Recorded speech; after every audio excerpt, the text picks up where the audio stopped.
Earth, 123 billion acres of some of the most exotic walks of life you could ever imagine.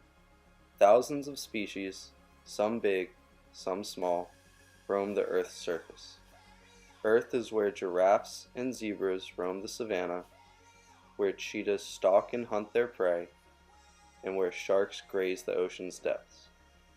Where the water rushes through Niagara Falls, and where the aurora lights dance in the dark night. All examples of how life showcases its beauty. And with life comes procreation.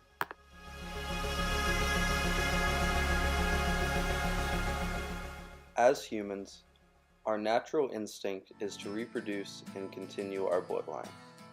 In the US alone, there are 7,500,000 teenage pregnancies a year, but to reproduce at such a young age has serious repercussions.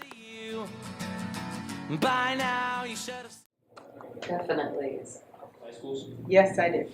Growing up, it was a very big problem. You find that there were a lot of teen parents.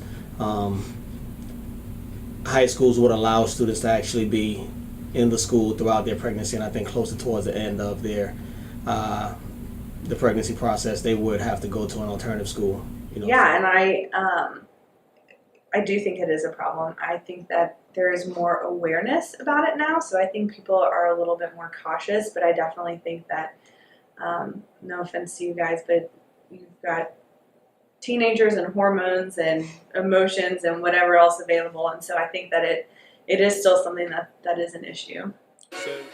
Almost 70% of teen pregnancies are unplanned, and postpartum depression after childbirth, is twice as high for these unexpected mothers. Oh man, I had a girlfriend who was pregnant in high school, and there's already the issue of having to deal with the fact that you are pregnant and trying to figure out what that looks like, even in relationship to the In many cases, the child. emotional stresses of teen pregnancies are too much for the teens to handle, causing emotional breakdowns. I'm trying to figure out what the is going through your head. Whether you want to see that little girl who is sitting in that room, or if you want to walk away and go hang out with your crackhead friend. These unplanned teen pregnancies put a great emotional toll on the teenagers, causing depression, anxiety, irritability, and even sleep disorders. Rate of depression, I think you could, I would hope it wouldn't end up being something more extreme like suicide, but there's a lot of, I think it takes a really big emotional and mental toll on someone. Not only does teenage pregnancy cause great emotional stresses, it also affects the teenager's potential in life. If you want to raise this child, and that's 18 to 20 years, your life has completely been altered. Child, but also just the social stigma that comes with it, and even the decisions of do you stay in school, do you not stay in school. So I think, well, certainly when a teen gets pregnant and whether they can juggle finishing school or not, and if they have childcare, money, it's a huge issue. 90% of teen mothers drop out of high school, and less than 2% graduate college by 30. Without a proper education, it is extremely difficult to become successful in today's society. The average income of a high school dropout is $20,241 a year. This is only $4,311 above the poverty line for a single mother and her child. All these severe repercussions raise the question of what can be done to prevent such a serious problem. The answer is simple. Contraceptives must be available at public high schools. Teen pregnancy affects more than just the parents. In 2010, teen pregnancy cost U.S. taxpayers $9.4 billion. This is due to the 63% of teen mothers who receive some type of public benefits within a year after their child was financial born. hardship for not just the family but also the government, because most of the people, they're teens, they're having children, and essentially they didn't have the resources to take care of those children. So from that standpoint, it became a hardship on everyone in the community. And you can't provide financially for the kid because you're only a high schooler, and most of us don't have full-time jobs, so you can't provide a safe environment for the kids for them to grow up in. However, Publicly funded contraceptives save $7.09 for every $1 spent on contraceptive services. In 2010, publicly funded contraceptives helped women prevent 2.2 million unintended pregnancies, which would have resulted in 1.1 million unplanned births and 760,000 abortions. These publicly funded contraceptives saved approximately $13.6 billion for U.S. taxpayers. Not only do publicly funded contraceptives save billions for taxpayers, they also help prevent the emotional stresses that go along with teen pregnancy.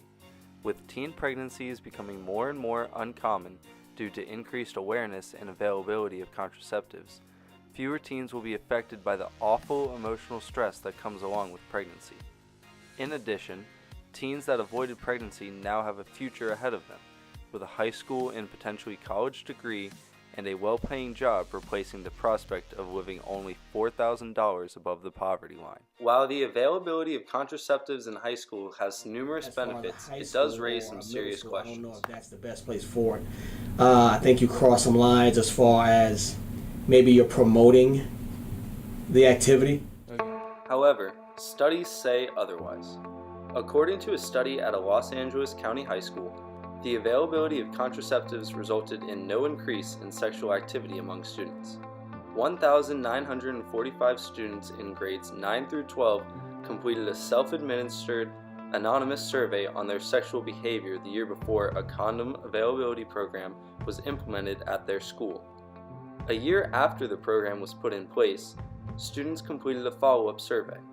The amount of males participating in vaginal intercourse decreased from 55.8% to 55%. The amount of females engaging in this activity increased only from 45.4% to 46.1%, a negligible increase. The program did not promote sexual activity. In addition, the students already engaging in sexual activity increased their use of contraceptives by 25%. Also, the American Academy of Pediatrics, the leading organization of pediatricians, believes that, in the interest of public health, restrictions and barriers to condom use should be removed. In fact, recent research from Missouri and Iowa shows that when cost is removed as a barrier and women can choose from the full range of birth control methods, including the most effective ones, there were dramatic declines in unplanned pregnancy and abortion. With such a minimal downside, many students and teachers are still in favor of the availability of contraceptives in public high schools. I do think they should be available at Johns Creek because most kids aren't comfortable talking with their parents about the topic, and so if they're provided at school, they can just kind of get them easily and wherever they're provided instead of having to go out in a public like grocery store to buy them. Yeah, I also agree with what Emma said and do think that they should be available at school. It's definitely more easier to walk into school and get them rather than going to a store. And if kids are kind of nervous to go out in like a really public place to get what they need to get, then it definitely helps. That contraceptives should be available to high school students because unfortunately you can't prevent sexual activity if teens are really motivated to do it. But you do want to reduce the probability of them having a disease or preventing pregnancy. So yes, I agree that contraceptives should be available. Yes, I do, because I feel like many parents are oblivious to what their children are doing behind closed doors and are scared of the reality of being a teenager in this generation.